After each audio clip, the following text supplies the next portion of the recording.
He thought it was a joke when the girl in a wheelchair asked to dance, until the standing ovation began. What happens when the student a school used to showcase diversity decides to reveal the truth? He never planned to start a revolution, but what followed one simple dance left the entire system speechless. Kyle Thompson wasn't trying to be anyone's hero. He didn't wake up that morning thinking he was about to challenge an institution. He didn't carry the weight of 1,000 voices or try to speak truth to power. He was just trying to get through the day, get through the year, get out of St. John Academy without causing waves, because waves get remembered. And boys like him, from the south side of Chicago, learned early that being remembered for the wrong reason can stick to you like a stain in a white school, a permanent, annotated one. At 17, Kyle had mastered the art of invisibility, not absence. They always saw him, but only the way folks see an exit sign in a room, present, obvious, but never the focus. He was just trying to disappear gracefully after graduation, maybe leave through the back door of this polished, prestigious institution without anyone clapping or scowling. Just go, quietly. But of course, greatness or chaos never checks your schedule. The prom was loud. It smelled like artificial strawberry punch, rented tuxedos, and deodorant that promised more than it delivered. The AC was running, but the room still sweated. Not from heat, but tension. At St. John, prom wasn't a celebration. It was a performance review, a judgment day in heels and fake lashes, where every dance was a social currency transaction and every laugh was a survival tactic. Who you danced with mattered. How you danced, more. And if you danced wrong, too free, too sincere, too visible, well, that was remembered too. Kyle was leaning against the wall, arms crossed, wearing a black suit a size too small. Borrowed from his neighbor, ironed 5 times over. The sleeves rode up a little on his forearms, but he wore it with dignity. He wasn't here to impress anyone. He'd long stopped trying. See, Kyle learned early. Nothing free stays free for long. Not kindness, not tolerance, not even silence. His mother once lost a catering job for being impolite because she didn't smile while serving shrimp to men who pretended not to see her. That's when Kyle learned neutrality is not safety. It's just delay. So he stayed near the punch table, watching. He was good at watching, at reading the rhythm of a room without moving in it. The DJ was spinning Beyoncé, then jumped straight into Queen, like he was trying to keep every parent and every student equally disappointed. No soul, just noise. And that's when she rolled in. Sasha Reeves. She'd transferred mid-year and came with her own orbit. Her wheelchair gleamed under the lights. Chrome polished, every spoke clean. Hair braided down the back, eyes sharp, chin held like she wasn't just in the room, she was watching it. St. John was a school of scripts. Who to befriend, who to ignore, how to smile, when to apologize. Sasha didn't read from that script. She talked when silence was expected. She asked questions in class that made teachers glance at the clock. And now she was maneuvering through the tables with purpose, as if she were looking for someone or something. Kyle took another sip of that bland punch. No sugar, no soul, and kept watching. Then she rolled up to him, like she'd rehearsed this entrance, and with a tone so casual it smacked the air out of his lungs, she said, "Dance with me?" Kyle blinked. "What?" "I asked if you'd dance with me." She looked him dead in the eyes, not at his shirt, not over his head, not through him, right at him. It caught him off guard. It wasn't the kind of look people gave him here. Most kids at St. John looked past him like he was part of the scenery. But her gaze, it landed like a challenge. He swallowed. The music slowed. Somewhere in the corner, a girl lifted her phone. Camera ready, because of course she did. Kyle chuckled, not with humor, but with disbelief. "You serious?" She raised an eyebrow. "Do you always take this long to decide?" Her hand was outstretched, small but steady, confident. He glanced across the room and caught Eddie Mason's smug face poking out from behind a column. Football captain, suburban prince, petty as they came. Eddie's lips curled. Kyle knew that look. "Here we go." Kyle looked at Sasha's hand again, then back at her face. There was no plea in her eyes, no coy smile, just truth, unapologetic. The same look his mother gave her boss the day he told her to act more grateful. Sasha wasn't asking. She was stating. Kyle took her hand. They moved onto the dance floor. No fanfare, no speech, just motion. He dropped to one knee, then rose smoothly, meeting her eye as if the world didn't matter. Sasha turned her chair with precision. He matched her pace instinctively. She led, not by force, by rhythm. Kyle followed, not like a sidekick, but like someone who knew that power didn't always come with height. It wasn't a performance, it was communication. And then came the whispers. Is this a new diversity campaign? Now that's inclusion in real time. Laughter in the back, phones up, judgment loaded. Kyle heard it, all of it, but his grip didn't waver. Sasha laughed, and not the polite kind people give when they're pretending not to be hurt. It was real, warm, loud enough to echo off the polished floors and freeze the snickers. And just when he thought they might get through one full song, it happened. From across the room, the principal, Mrs. Danvers herself, stood and walked up to the mic. Kyle, Sasha, please return to your seats. We appreciate your creativity, but let's be mindful of the format. And there it was, that tone. The I'm smiling, but I mean sit down and shut up tone. The let's not make a scene tone. Kyle had heard that tone 100 times in his life. In offices, in stores, in school. That tone meant this space was never really yours. He leaned towards Sasha. Another round? He whispered. She smirked.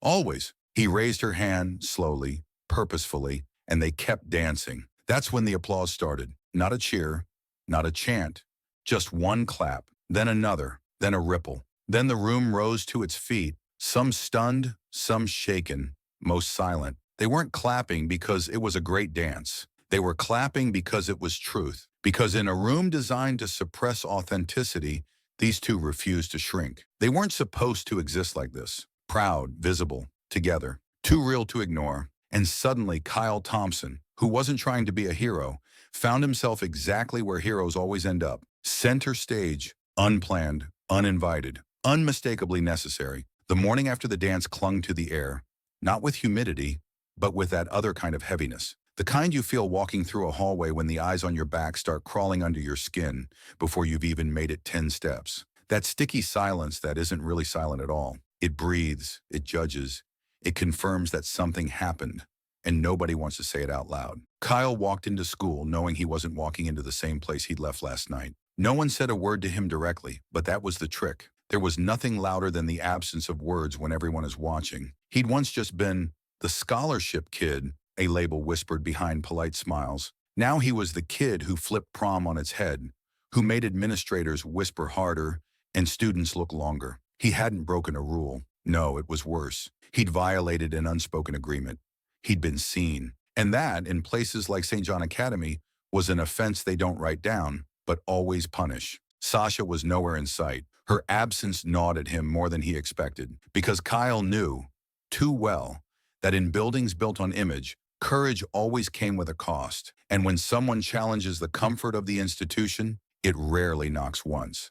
It comes in bills. Third period. The call came over the intercom. Mr. Thompson, please report to the main office. The secretary greeted him with a smile stretched so tight it might as well have been plastic. She didn't look him in the eye, just motioned. Miss St. Clair will see you now. Miss St. Clair, the vice principal, sat behind her desk like someone who hadn't moved in hours. Straight back, immaculate blazer, cold enough to refrigerate emotion. Her office smelled like lemon cleaner and paper. Clinical, sterile, like she wanted to sanitize whatever he brought in. Take a seat, Kyle, she said, voice low, eyes fixed on a file in front of her. She didn't ask how he was, didn't offer him water.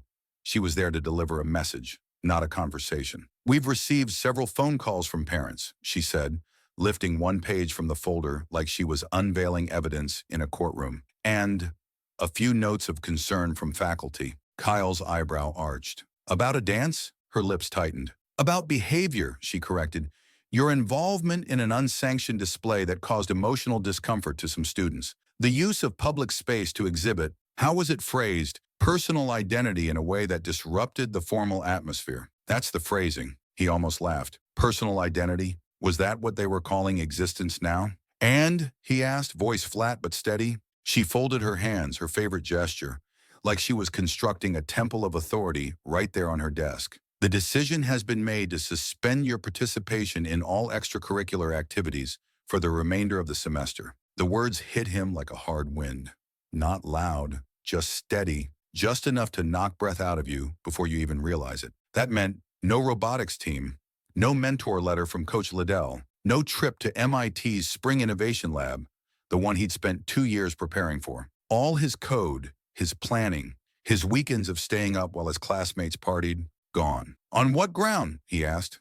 His voice didn't shake, but the steel in it rang loud. "Grounds have been deemed sufficient," she said, flipping the folder shut like that was the final act. "You're welcome to file an appeal if you believe the process was unjust." Her tone made it sound like he was complaining about cafeteria meatloaf, not the sabotage of his future. He stood, not fast, not dramatic, just deliberate. "And Sasha?" Miss St. Clair looked up for the first time. "Ms. Reeves has not been listed in any complaints.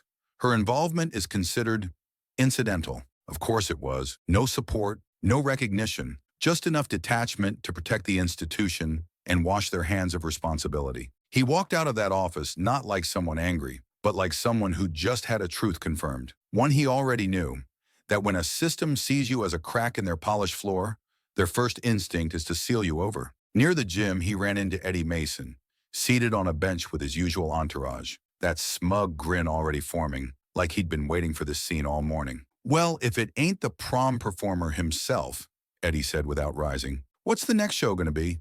Spoken word with interpretive sign language?" Kyle stopped, turned, slowly. He wasn't the kind of guy who threw fists, but something was different today. Something old, worn, something passed down from men who had to clench their teeth for decades just to keep jobs they were overqualified for. "You can joke," Kyle said quietly. "You can laugh and record and get your little clicks, but when this all ends, you'll still be here, sitting on Daddy's car lot, pushing used BMWs to mid-tier executives." Eddie frowned.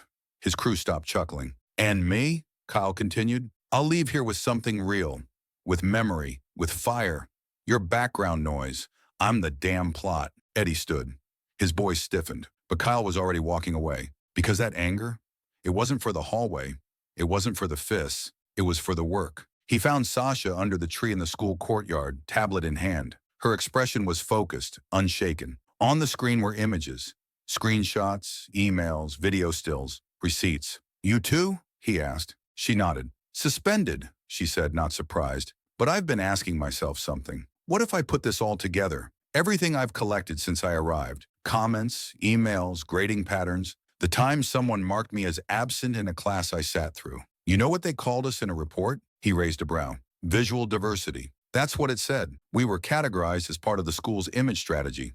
Not students.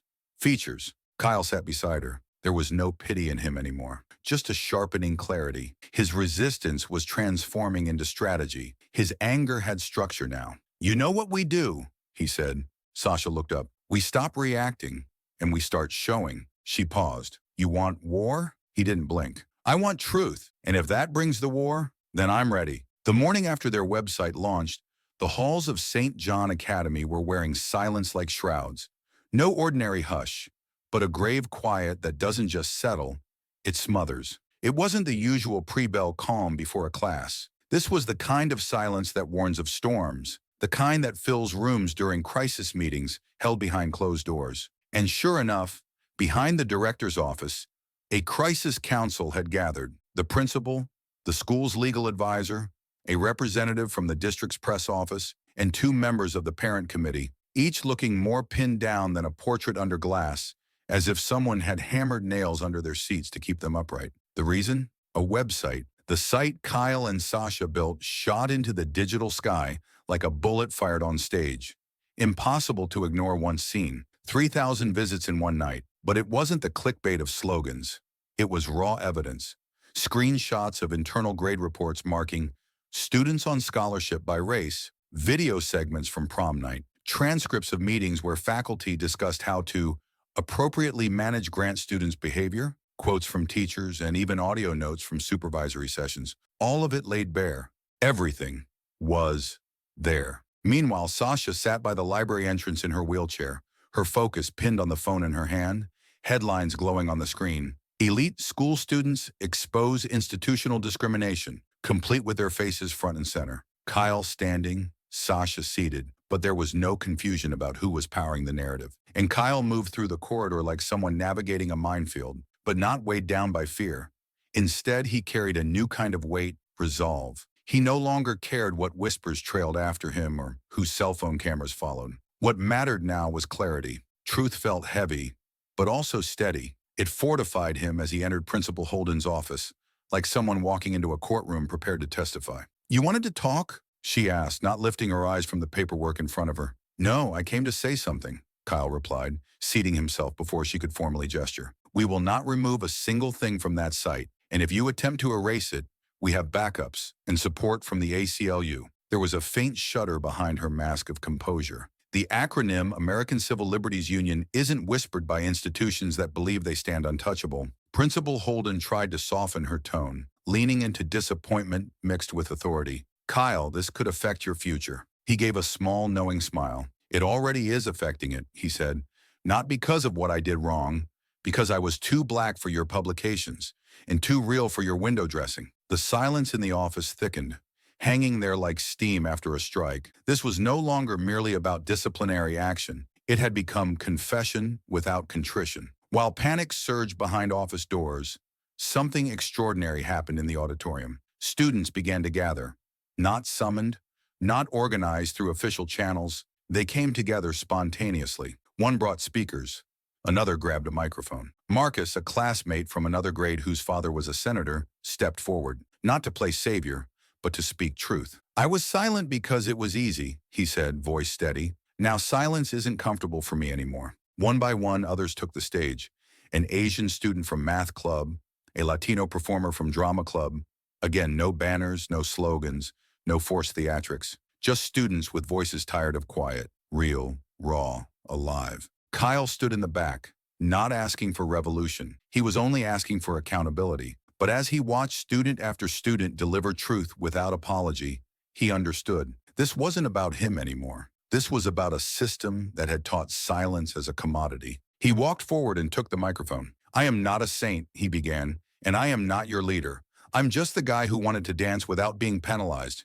I wanted to go to college. Instead, I was suspended. Why?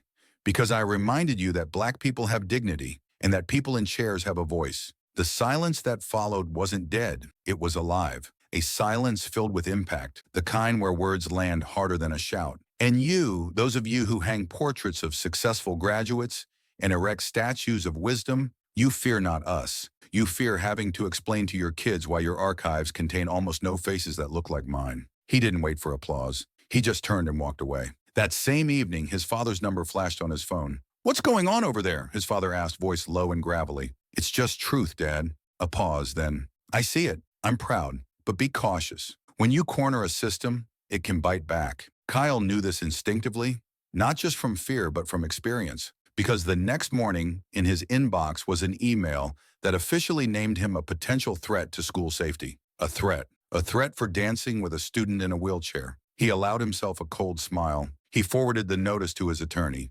and, just in case, to the press. That night, Sasha called.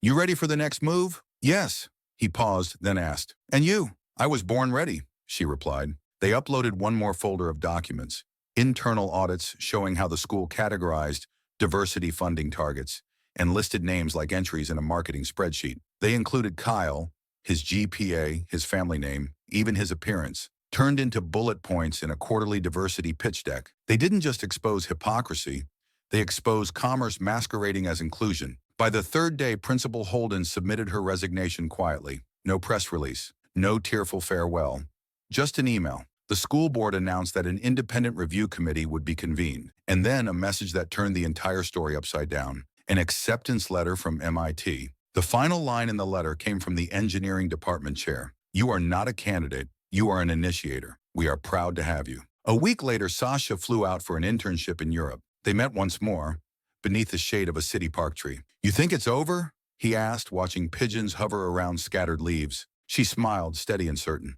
It's only just begun, she said.